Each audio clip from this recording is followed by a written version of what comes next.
Late 1970s, the oil crisis, that has crushed the auto industry since 1973, is a memory. The car manufacturers, with tepid enthusiasm, tickle their customers with new models. Fiat, which at the time, was a leading global manufacturer, could afford to seek or invent new market niches. In particular, the progressive gentrification of cars, increasingly equipped and refined, has created a niche, that of thin and essential cars, but practical and functional. Cars difficult to dirty, but easy to clean. Cars that have to tackle mountain trails unscathed, which, if necessary, become pack cars. Cars for those who spend more time in rubber boots and travel more dirt than asphalt. Fiat is not unprepared. The Campagnola is already on the list, which is more specialized in size and displacement. Fiat wants to offer a cheaper country car, suitable for all budgets. The 500 Giardiniera has been at rest for a while, and the Panda has yet to arrive. Using the philosophy in which Fiat is a master, that of the minimum expense, maximum yield, looking at the material available at home. It starts with the most successful car of the brand, the 127. Specifically, the version produced in Brazil, the 147, which is built to tackle bad roads. It is equipped with a reinforced body and suspension. The idea is to make it more Spartan and suitable for use on dirt roads, but also to give it a more personal aspect. Once the project guidelines have been defined, the feasibility is assessed. Initially, it is planned to produce the car in the Betim plant, in Brazil, and then ship it to Europe, but it is an inexpensive operation. The decision is for the setting up in Italy. But at that moment, all the Fiat production plants are occupied. At the same time, another Italian manufacturer is in great difficulty. Lamborghini, famous for its supercars, is in a state of profound crisis. From the meeting between the curator Alessandro Artisi and the management of the Lingotto, an agreement is born that commits the Emilian company to produce the new Fiat car. In addition, Lamborghini itself is in charge of the design and construction of the car's exterior accessories. Fiat offers the House of Sant'Agata a lifeline. The contract will allow her to save herself from certain bankruptcy. In a short time, the assembly line is set up. The bodies of the 147 come from Brazil, and at Lamborghini begins to work, painting them, and assembling mechanicals and components. In September 1979, the car is ready and presented. It is called Fiat 127 Rustica. It seems that the name was chosen by Gianni Agnelli, who will also coin the definition of country car. But how is 127 Rustica made? The silhouette is the familiar one of the 127. The Brazilian variant has some differences. The front, which retains only the headlights of the 127, has a more extended, less successful, and sadder-looking mask than that of the 127 Mark II. Under the grille, two additional air intakes improve the cooling of the radiator. The entire nose is protected by a sturdy tubular bumper, connected at the edges, which integrates two rectangular bolts, and the seat for the license plate. The headlight guards extend from the bumper. At the rear, the quadrangular headlights of the 147, also protected by the meshes, welded to the tubular bumper. Two reflectors appear on the beaks. The side view highlights the additional air intake on the rear window. The sheet metal wheel rims are the usual Fiat, with round holes, painted black. The mud flaps are part of the standard equipment. The paint is a military color, sand beige, and is the only one available. The only optional accessory is the eye-catching roof rack. Like the bumpers, it was designed and built in Lamborghini, with particular attention to the integration of design and aerodynamics, in order to limit the rustling and motion. The aesthetics are completed by the Rustica decals on the tailgate, and 127 Rustica on the sides of the engine hood. The opening of the door reveals a minimal interior. The seats are minimalist, a tubular structure, covered with thin padding and brown imitation leather covers, removable and washable. They resume a study done by Giugiaro, and will be revised, perfected, on the first series of the Panda. The floor is covered with a thin removable rubber layer.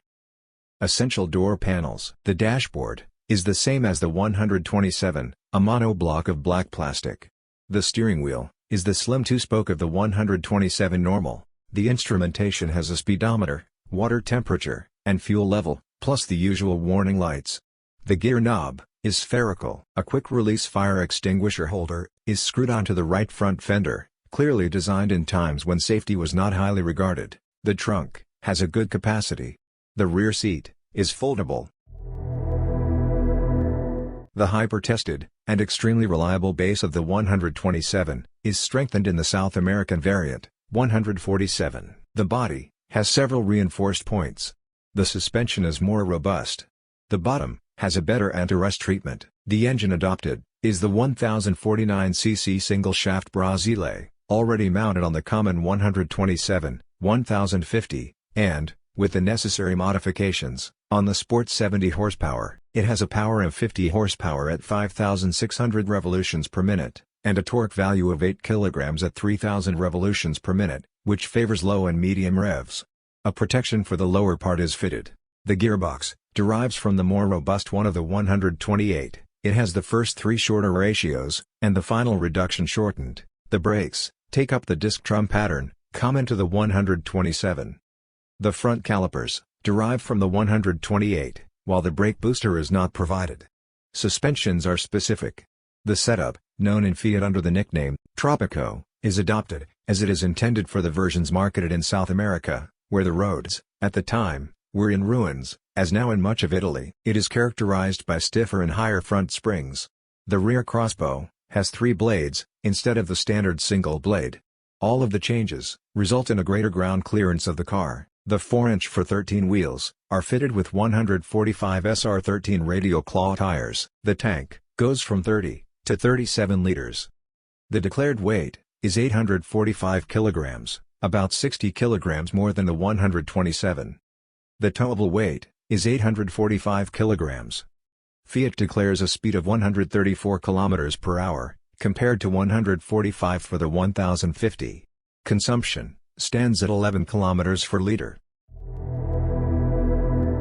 The road behavior of the 127 Rustica is influenced by its technical characteristics. The very short gearbox, reduced soundproofing, rigid suspension, and tires for difficult terrain make it less comfortable than the 127. The engine is very bright, and the short gearbox is fun, even if a fifth gear would have facilitated road trips. The steering is heavier and less precise than the 127, due to changes in suspension and tire type.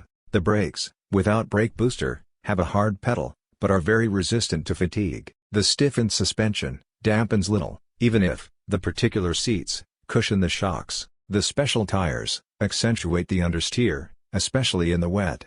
If the asphalt is not its ideal terrain, the Rustica takes its revenge on the dirt road. It has excellent traction, and is able to overcome slopes of a certain difficulty. Even in the snow, he showed good grip. Consumption is a bit high, for an engine of only 1050 cc, but it is the price to pay for a short gearbox. An initial, moderate interest is followed by public aversion, and the 5,000 copies that represented the initial batch for the first year of production find it hard to leave the dealers. In mid-1981, the 127 Rustica was retired, or rather, pre-retired. The 127 Rustica is one of the most successful examples of an essential but multifunctional car. It has several specific modifications, which make it a kind of small off-road vehicle, and which will earn it the name of 127 Battleship. Practical and robust, economical and reliable, it also lends itself to heavy work, like the Fiat of the past. Despite these characteristics, it did not have the success that the originality of the project deserved. It is one of those cars, crushed by the usual criticism without sense, and for bias. In reality, it is a very good car, perhaps too far ahead for the presentation period. In fact, he anticipated a car concept, that of the compact crossover, revised almost 30 years later, with the country versions of common utility cars, such as the Citroën C3 XTR, the Rover Streetwise, the Polo Fun. It was an ideal car for those who lived in the countryside, or in the mountains, and in fact, most of the specimens ended their existence with the first and only owner, in remote border villages. Others were a kind of tender for mountain cottages. Many have been exploited to the utmost, other wrecks, some resurfaced sporadically from the green, fallen into oblivion for many years. It has returned to the fore, and, not positively, as a yardstick for the index of alleged ugliness, with the Arna and the Duna, only to fall back into oblivion again. For many years, it has been mocked. But, whoever has had it, you still speak well of it, for its proverbial sturdiness and reliability, and for the priceless support for the hard work in the countryside. It is a car to be reconsidered, both conceptually, and because it represents an example of the genius of Fiat, in the years in which it dictated the law on the markets. In recent years, given its absolute rarity, it has shown an ever-growing interest in some collecting circles, and its prices are on the rise. So, if you are captivated by its bewitching charm, don't waste time. If you find the right model, at the right price, it is the ideal car to start the collection.